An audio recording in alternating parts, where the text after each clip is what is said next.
When it comes to travel, I would say hitchhiking is the ultimate act of faith. It's faith that strangers will stop, that they will be kind, and quite frankly, that they won't do anything creepy/weird/murdery.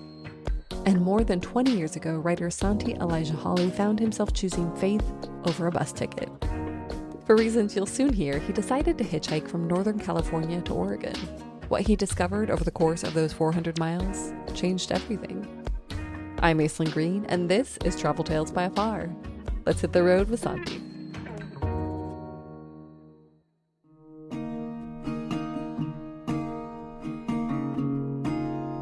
It began with a very straightforward invitation. My friend Sasha asked if I'd wanted to tag along with her as she drove from Portland to California. I said I'd be happy to. Sasha would be in California for at least a few weeks, however, so she asked me how I'd get back up to Portland. No problem, I said. I'll hitchhike. A year into my new life in Portland, Oregon, I wasn't in a great place.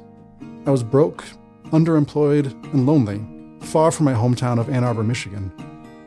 As a person of color in one of the whitest cities in the country, I felt especially ill at ease. The whole state of Oregon gave me the impression of an exclusive country club for white people. I was considering calling it quits and moving back to Michigan. Sasha's offer felt like a lifeline, a distraction, but mostly a chance to become much more familiar with Oregon and the people who live here. This wouldn't be my first time hitchhiking. As a teenager in Michigan, I'd hitch rides to visit friends, enjoying the freedom and adventure of placing my life in strangers' hands for short drives. I thought of myself as a teenaged, brown-skinned Kerouac.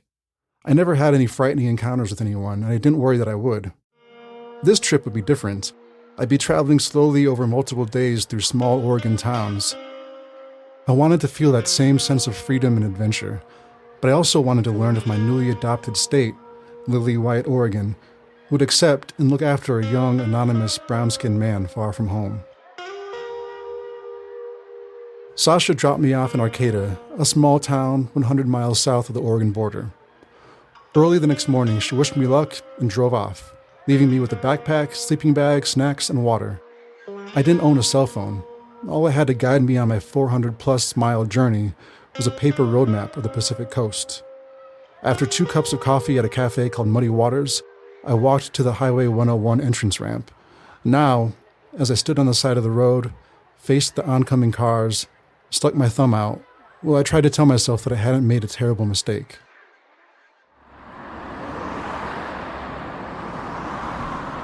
Before long, a pickup truck pulled to a stop, and a man in his early 30s rolled down the passenger side window and asked where I was headed.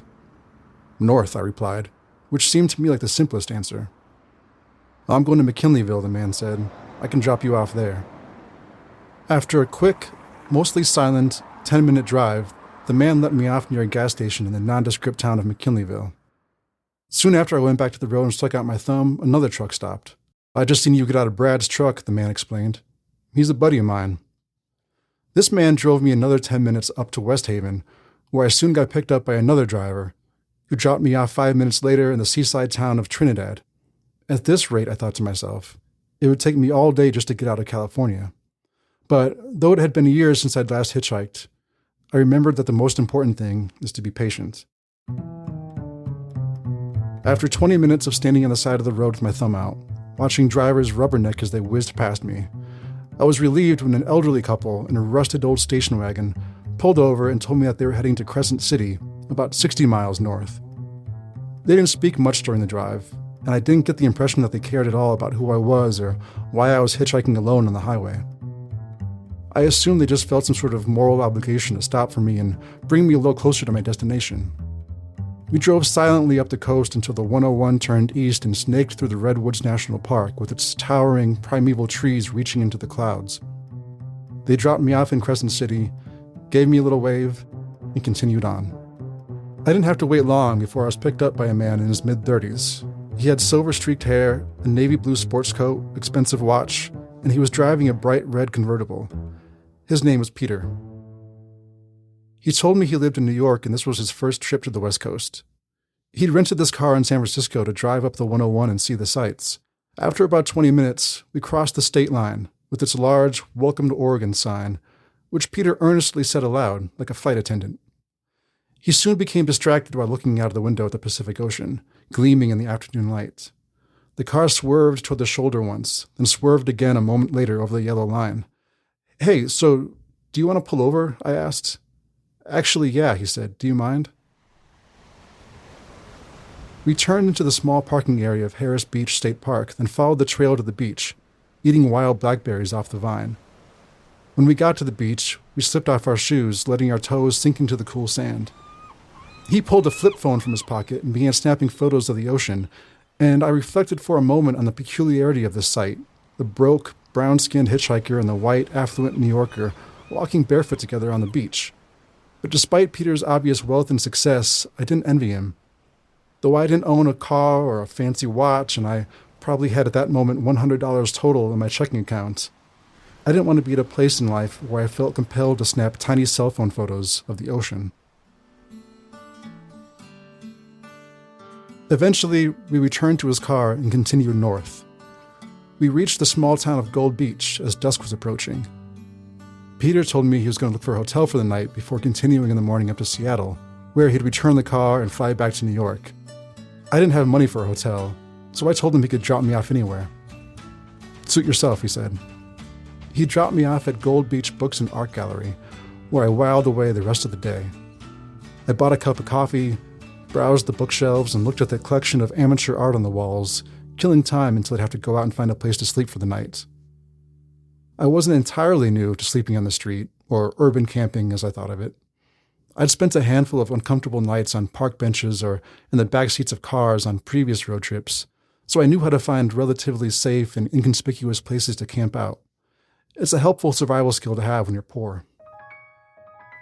When the store closed for the night, I discovered that Gold Beach was as dark and quiet as a ghost town. I wasn't especially concerned about being discovered during the night, but I didn't want to wake in the light of the morning staring up into a cop's face. After exploring for a little less than 30 minutes, I came upon a small church with a low roof that I could easily climb up onto, and from my divine perch, I drifted off to sleep with the bright stars above. It was cold, damp, and exhilarating. The first day of my hitchhiking road trip had not helped me become any more acquainted with Oregon or Oregonians. I'd spent most of the day, in fact, just getting out of California. Aside from Peter, who, like me, was only traveling through, I'd hardly shared 2 words with anyone. On this second day, I was prepared for anything to happen, but I hoped that people would at least be more conversational. Early the next morning, I returned to Gold Beach Books for a cup of coffee, then walked back to the highway.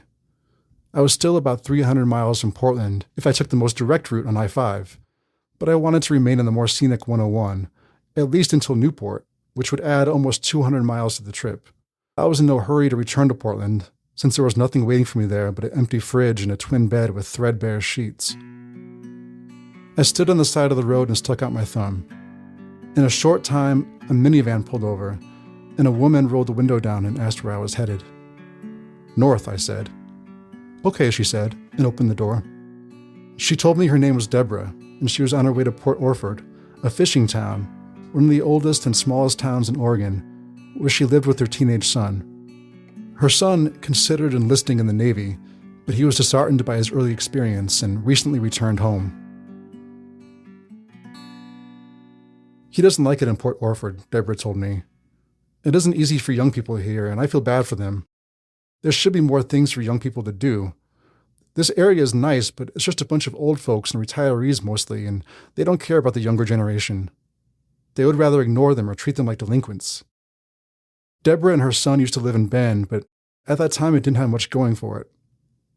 "Now Bend has gotten to be a nice city and so expensive we can't even afford to move back," she said with a bitter laugh.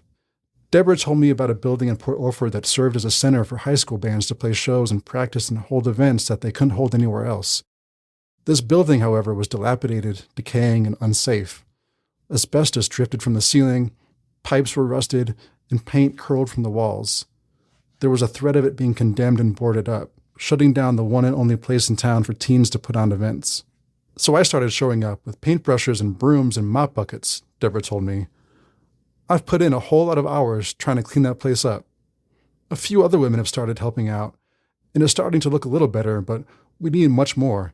It costs a lot of money, and I've been paying out of my pocket for cleaning supplies. I've been trying to get the city to recognize the need to fund more places where kids can go and put together events and shows and things, but nothing ever happens.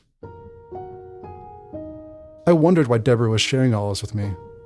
Perhaps I reminded her of her wayward son?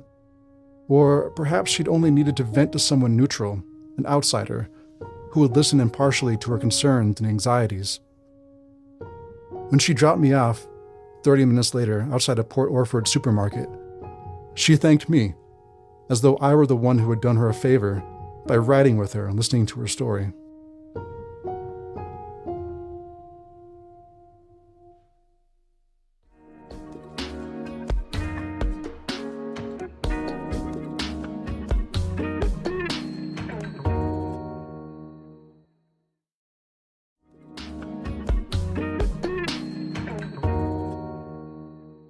Feeling encouraged by my first ride of the day, I walked a short distance to the 101, stuck out my thumb, and looked forward to who I'd meet next. I waited only 10 minutes before a young man in a pickup truck pulled over. He didn't ask where I was going and didn't introduce himself. He drove his truck at breakneck speed, like he was either in a hurry to get somewhere or a hurry to get away from somewhere. "I've got a court appearance in Reedsport," he explained. "DUI. They pulled me over for speeding and they gave me a breath test. I'm not even supposed to be driving right now. Matter of fact, I've got another speeding violation up in another county, which I hope they don't find out about. And this vehicle is registered in Washington, and my ex-girlfriend, works at this bar in Eugene, so that's why I was drinking. Well, it don't matter." I wanted to know more about his story, but I had trouble concentrating on anything else but the blur of the road and the squeal of the tires as we ripped around the curves. 70 harrowing miles later, which we covered in less than 40 minutes, he dropped me off at a Reedsport convenience store and sped away to his court appearance.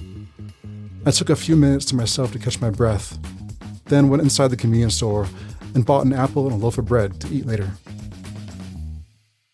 When I returned to the highway, I had to stand at the head of the Umpqua River Bridge, which I knew wasn't a good place to try to get a ride, since there was hardly any room on the shoulder for cars to pull over, but I didn't see any other options. Sure enough, I stood there with my thumb out for over 3 hours, until an older man in a dirty pickup truck finally pulled over, practically blocking traffic in one lane. "I only picked you up because you're standing in a terrible spot," the man told me as I jumped into his truck.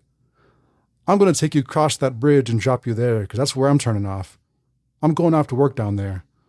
You should have better luck getting a ride, but if you're still there by the time I come back up, when it starts getting dark out, well, you'll be welcome to come over to the house.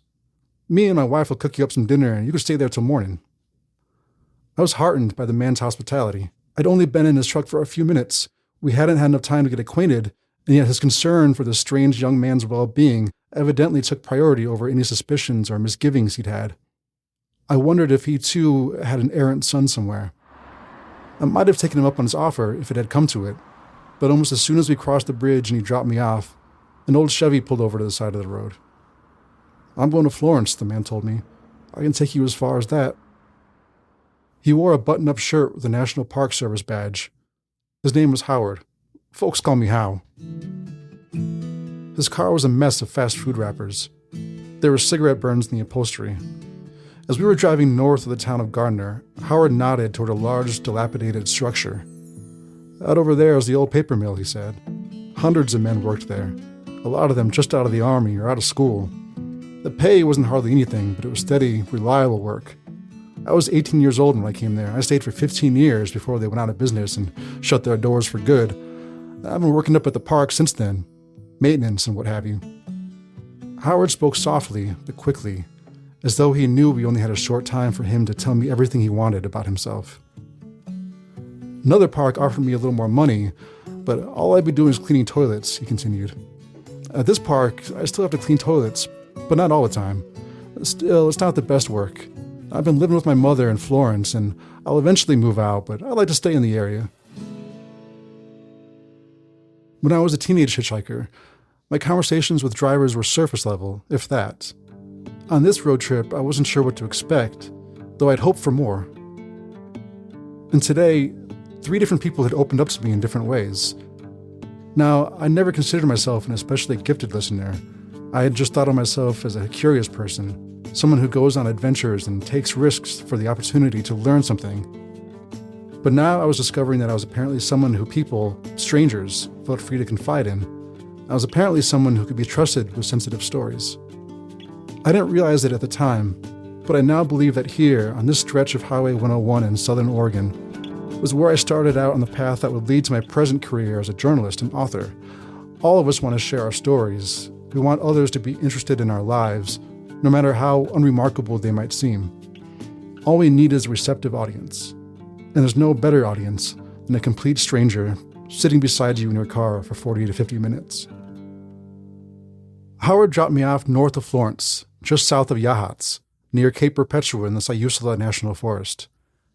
I had a few hours of daylight left, so, upon Howard's recommendation, I decided to hike the nearby St. Perpetua Trail, an uphill trek through sword ferns and spruce trees, ending at a small stone lookout point, with an astonishing view of the Pacific Ocean. I sat at the top of the trail, ate my apple and the loaf of bread I'd bought in Reedsport, and watched the sun sink into the Pacific. I then spread out my sleeping bag and slept there, hidden inside that stone shelter, with the moon shining down on the ocean like a spotlight, illuminating a giant stage. In the morning, I hiked down the trail, returned to the 101, and quickly caught a ride with a nurse on her way home to Yachats after working the graveyard shift in Florence. She dropped me off in town, where I bought snacks and coffee at the C&K Market. I rode in the bed of a pickup truck from Yachats to Newport, and from Newport to Toledo, I sat in a minivan with a mother and her daughter. I was surprised that the mother would stop for a hitchhiker with a young daughter in the car, but both of them were open and friendly, as though this were a completely normal situation, as though picking up hitchhikers was something mother and daughter did all the time. They dropped me off in Toledo, where a young couple picked me up and drove me 40 miles east along Route 20 to the college town of Corvallis. I spent the rest of the day in Corvallis, drinking coffee at the Sunnyside Up Cafe and treating myself to my first hot meal in days at the Evergreen Indian restaurant. When night came, I wandered around town, scouting a place to sleep, but I couldn't find anywhere sufficiently out of sight. I finally climbed up to the corrugated tin roof of an automatic car wash on a dark street and tried to make myself comfortable enough to sleep. I woke early in the morning, cold, with all my limbs aching, and I longed for my twin bed with the threadbare sheets. I got a ride out of Corvallis by yet another man in a pickup truck, who told me he would take me as far as Wilsonville. "You shouldn't have any problem getting the rest of the way to Portland from there," he said. He was on his way to work, and he was already late and would be even later on account of picking me up. But he stopped for me because, he said, "Well, you don't look like your normal hitchhiker," which I wasn't sure if I was supposed to take as a compliment. I noticed a cassette tape of Willie Nelson's Stardust on the floor of the truck. "Great album," I said. The man turned and looked at me. "Yes, sir, it is," he said. I was stationed in Georgia for a good long while, and they played that album every chance they could, especially that song, Georgia on My Mind. We drove up the bustling I-5, passing outlet malls, truck stops, the Enchanted Forest theme park, vineyards and wineries, more outlet malls, more truck stops, listening to country music and talking philosophically about the road. "I've done my fair share of traveling," the man said. "I was stationed in Japan for a while before being transferred to Georgia, and from what I've seen, ain't nothing wrong with people. The world's one large place, and sometimes we just have a hard time getting along, you know what I mean? It's all about experience. Anything we know comes from our direct experiences and nothing else." He dropped me off in Wilsonville, just across the Boone Bridge over the Willamette River. And from there I was picked up by a young man in a rickety old Jeep, who took me all the way back into Portland, where I walked through the front door of my house, shucked off my backpack, and collapsed on my bed. I thought about all the things I'd seen: the redwood trees, open beaches, verdant trails, wide rivers. But mostly I thought of the people who'd stopped for me, welcomed me into their cars and trucks, invited me to dinner, or shared their stories with me, an unfamiliar, brown-skinned young man on the side of the road. And I thought, maybe I'll be okay here. Maybe I'll be accepted in Oregon after all.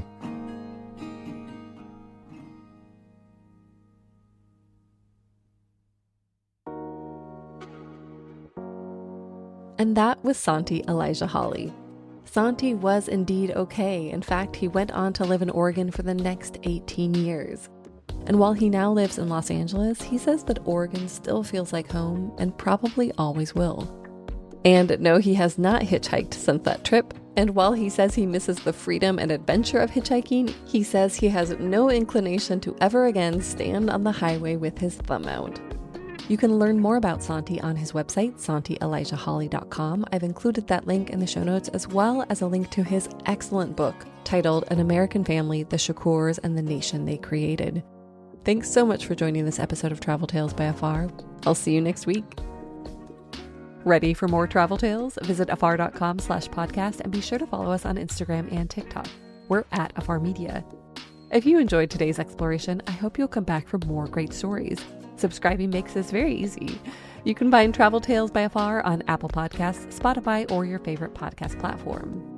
The podcast is also part of the Airwave Media Podcast Network, so visit airwavemedia.com to listen and subscribe to their other fine shows like Culture Kids and the Explorers Podcast.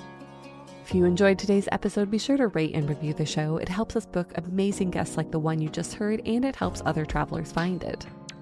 This has been Travel Tales, a production of Afar Media. The podcast is produced by Aislinn Green and Nikki Galtaland. Music composed and produced by Strike Audio.